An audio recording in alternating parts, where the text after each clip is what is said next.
আজকে আমরা শিখব কম্পিউটার মেমোরি সম্পর্কে। যে কম্পিউটারের মেমোরি জিনিসটা কি, কিভাবে এটা আমরা বুঝতে পারবো এবং কত প্রকারের আছে, কি কি আছে। কম্পিউটার মেমোরি কম্পিউটার মেমোরি হচ্ছে কম্পিউটারের মনে রাখার ধারণ ক্ষমতা।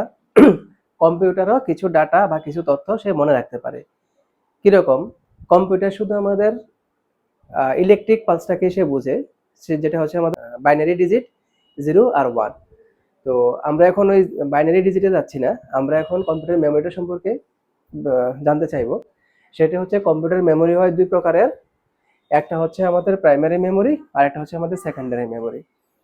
প্রাইমারি মেমোরি হচ্ছে ওই মেমোরিটা, যে মেমোরিটাকে কম্পিউটারের যে কোনো ডাটা, সফটওয়্যার, সেটা সিস্টেম হোক বা সেটা অ্যাপ্লিকেশন হোক, কম্পিউটারের যে কোনো টাস্ক সে প্রাইমারি মেমোরিটাকে অ্যাক্সেস করতেই হবে।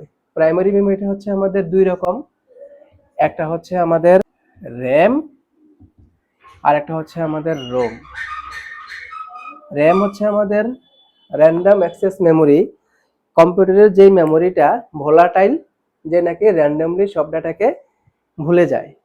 আর রোম হচ্ছে রিড অনলি মেমোরি, যেটা ভোলাটাইল নয় কিন্তু যেটার একটা লিমিটেশন থাকবে। কম্পিউটার সিস্টেমে যে কোনো টাস্ক হওয়ার জন্য কম্পিউটারকে প্রাইমারি মেমোরিটাকে অ্যাক্সেস করতেই হবে, যেখানে ডাটাটা একটা লিমিটেশন থাকবে এবং সে প্রাইমারি লেভেলে অ্যাক্সেস করবে।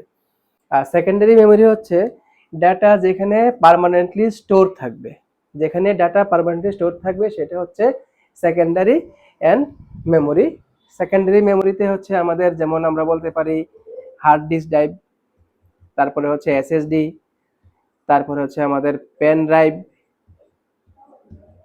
যেখানে ডাটাগুলোকে আমরা পার্মানেন্টলি স্টোর করে থাকি, সেটা হচ্ছে আমাদের secondary memory. Admission open. Join now.